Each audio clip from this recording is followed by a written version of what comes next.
Maxwell's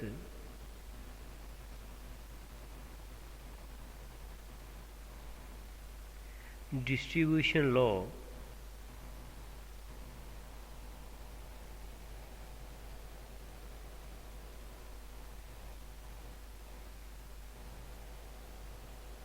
of speeds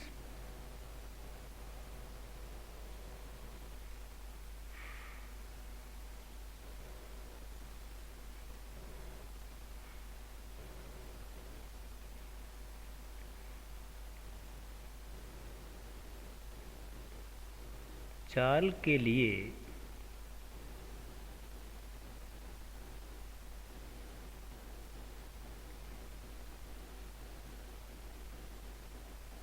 Maxwell का वितरण नियम।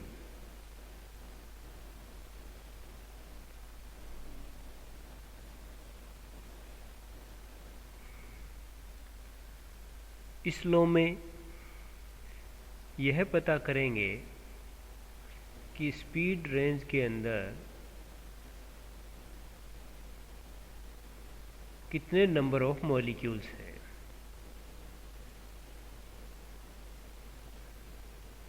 तो मॉलिक्यूल्स के नंबर्स में और उनके स्पीड में क्या रिलेशन है वो इस डिस्ट्रीब्यूशन लॉ से डिराइव करेंगे। तो इसके अंदर number of molecules of A gas whose speed lies between v and v2 v plus dv, we find a expression for it।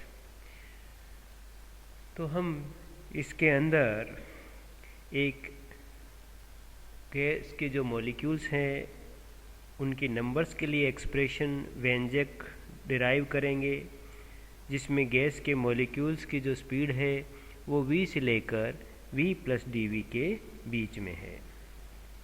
सबसे पहले एक zone of cells we consider कर है यहाँ पर। तो इससे a group of cell in the phase space corresponding to the range in the speed v2 v plus dv भी कह सकते हैं। तो स्पीड की जो रेंज है v से लेकर v प्लस dv में, और उसके अंदर फेस स्पेस में कितने सेल्स हैं उसको यहाँ जोन ऑफ सेल्स भी कह सकते हैं। यहाँ ये कंसिडर कर रहे हैं कि GI जो है वो नंबर ऑफ सेल्स है इन द जोन। जो जोन कंसिडर किया है उसके अंदर GI जो नंबर ऑफ सेल्स हैं, और जो ith जोन है उसके अंदर पार्टिकल्स की जो एनर्जी है वो है हाफ mv²। यहाँ v जो है उनकी स्पीड है, और ये जो एनर्जी है हर एक पार्टिकल की वो ith एनर्जी के अंदर जितने भी मॉलिक्यूल्स हैं उन सब की एनर्जी है। तो फिर मैक्सवेल बोल्ट्जमैन लॉ के अनुसार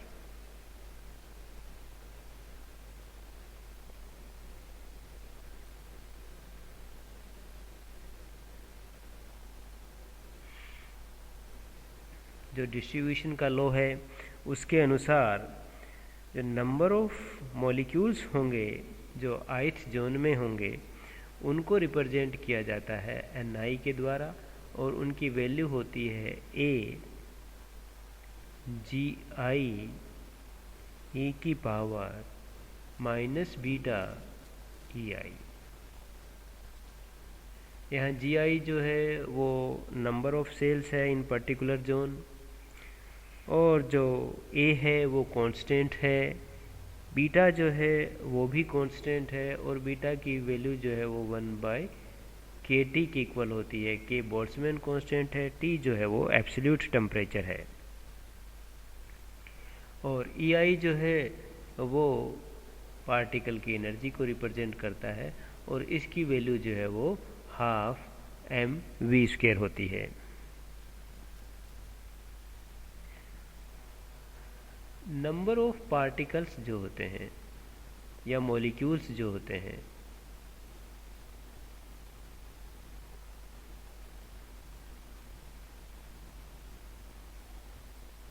वो हमेशा ही directly proportional to speed range.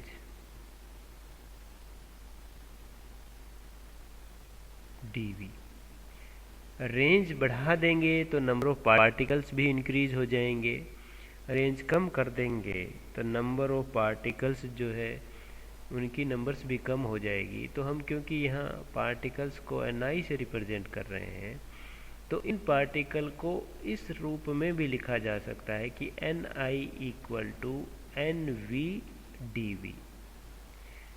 तो ये नंबर ऑफ पार्टिकल्स हैं जो यह रिप्रेजेंट करता है कि जिनकी स्पीड जो है वो v से स्टार्ट हो रही है, और dv range that is v से लेकर v प्लस dv रेंज के बीच में कितने पार्टिकल्स हैं उसके द्वारा जो है यहाँ पर nv dv के द्वारा इसे रिप्रेजेंट किया जा रहा है। तो nv dv ये एक नंबर ऑफ पार्टिकल्स है, न कि nv इंटू dv है। मीन्स नंबर ऑफ पार्टिकल और स्पीड रेंज का मल्टीप्लिकेशन नहीं है, बल्कि एक सिंबल को रिप्रेजेंट करता है, और ये हमें बताता है कि ये वो पार्टिकल हैं जिनकी स्पीड v से लेकर v प्लस dv के बीच में है, उनकी नंबर्स कितनी है उसके द्वारा इसे रिप्रेजेंट किया जा रहा है। तो ni को लिखा जा सकता है nv dv। मैक्सवेल बोल्ट्जमैन जो लॉ है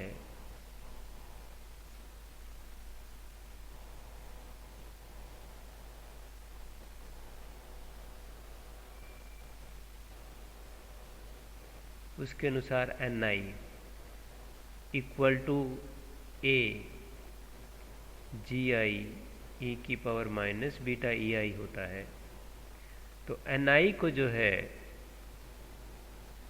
nv dv के द्वारा भी नोट या रिप्रेजेंट किया जा सकता है। और यहाँ जो gi है वो है number of sales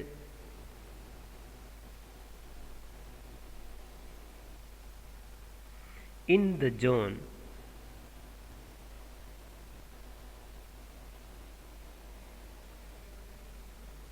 under considerations।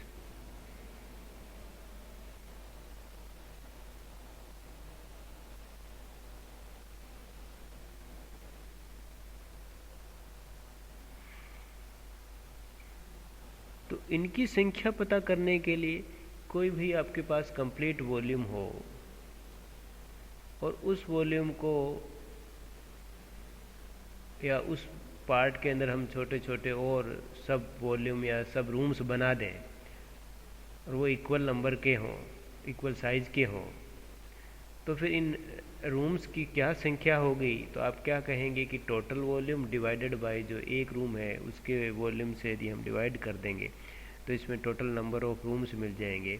इसी प्रकार नंबर ऑफ सेल्स पता करने के लिए हम इस फेस स्पेस का टोटल वॉल्यूम कैलकुलेट करेंगे और एक जो सेल है उसका कितना मिनिमम वॉल्यूम है उसको कैलकुलेट करके डिवाइड कर देंगे तो हमारे पास GI की वैल्यू मिल जाएगी। तो GI को कहा जा सकता है volume of the zone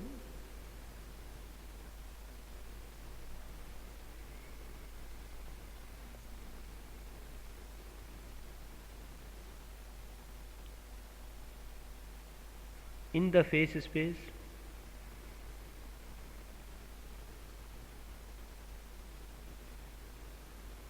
zone का टोटल कितना वॉल्यूम है और divided by volume of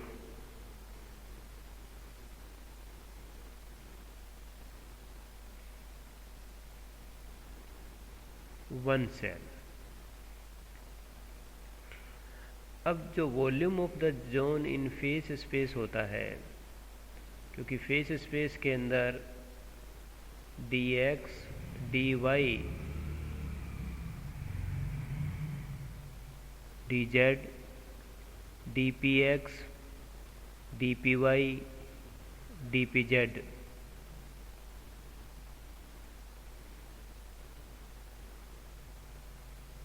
D x D Y D z और D P x D P Y D P z जो है वो वॉल्यूम एलिमेंट है, और कंप्लीट जोन का वॉल्यूम के लिए इंटीग्रेशन करना पड़ेगा।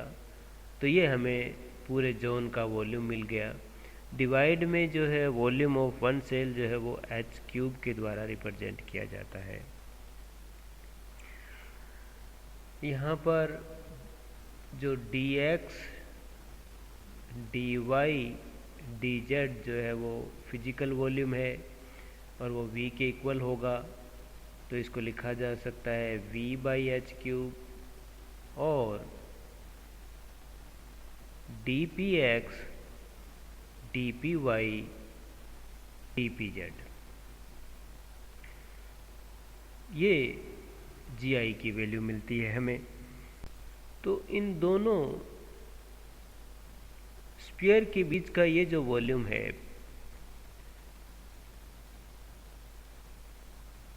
यह वॉल्यूम P से लेकर P प्लस dp रेडियस के बीच के स्फीयर्स का है, और इस वॉल्यूम में जितने भी पार्टिकल्स हैं उन सब का जो मोमेंटम होगा वो P से लेकर P प्लस dp के बीच में होगा। तो फिर वॉल्यूम बिटवीन टू स्फीयर्स कितना होगा यदि ये हम कैलकुलेट करें। वॉल्यूम बिटवीन टू स्फीयर्स,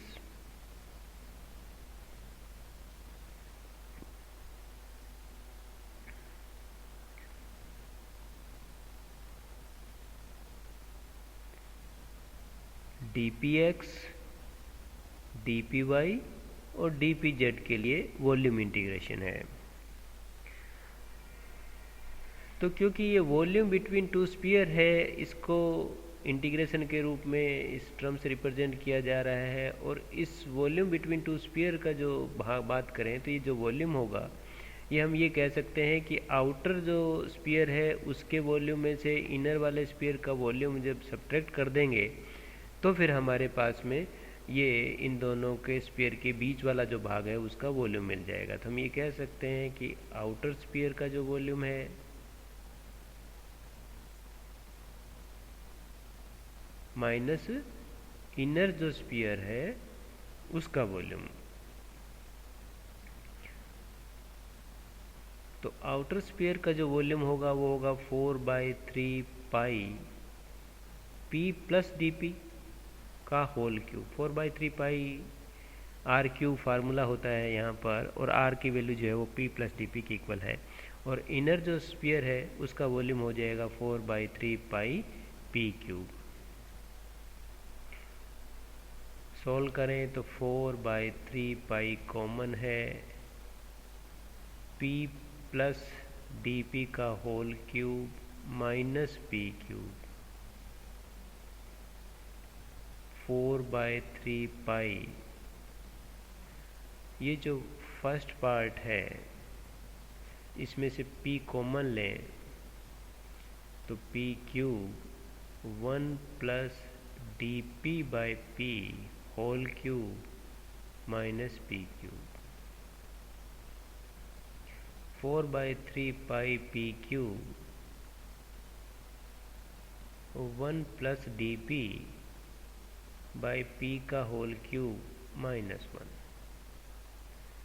ये जो पार्ट है इस पार्ट में बाइनोमियल एक्सपेंशन अप्लाई कर दें तो 4/3 pi P cube 1 plus 3 dp by P minus 1। यहाँ 1 से 1 कैंसिल आउट हो जाएगा। 4/3 pi P cube into 3 dp by P, ये P जो है P क्यूब से कटेगा तो यहाँ स्क्वायर हो जाएगा, 3 से 3 कैंसिल आउट हो जाएगा, तो फाइनल वैल्यू मिलेगी 4 पाई P स्क्वायर dp। इस प्रकार जो volume of the two sphere between the two sphere मिला हमें वो हो गया 4 पाई P स्क्वायर dp। और ये जो वैल्यू है ये वाली वैल्यू जो है इस पार्ट में पुट कर दें, इस वाले भाग में जो जी का इक्वेशन नंबर 2 में है, तो फिर हमें यहाँ से जी की जो वैल्यू है वो पता चल जाएगी। तो जी इक्वल टू है v/h³ और dpx dpy dpz के लिए वॉल्यूम इंटीग्रेशन और dpx dpy और dpz के लिए जो वॉल्यूम इंटीग्रेशन की वैल्यू है वो है 4πp² dp। ये वैल्यू यहाँ पुट कर दें तो जी की वैल्यू हो जाती है v/h³ 4πp² dp। Maxwell Boltzmann distribution law के अनुसार NV dV equal to a GI e⁻ beta EI। a GI की वैल्यू है v/h³ 4πp² dp e⁻ beta and EI। Rearrange करते हैं 4π/VA divide by h³ p² e⁻ beta mv²/2 and dp को सॉल्व करें तो वैल्यू बनती है 4π/VA divide by h³। p की जगह लिखा जा सकता है m इंटू वी तो whole square e⁻m beta v²/2 and dp की जगह लिखा जा सकता है dm into V equal to 4π/AV m³ divide by h³ v² e⁻mv² beta by 2 dV। यहाँ 4π/AVm³ एक कांस्टेंट है, इसे b कंसिडर कर लेते हैं तो b v² e⁻ beta mv²/2 dV। ये वैल्यू मिलती है NV dV।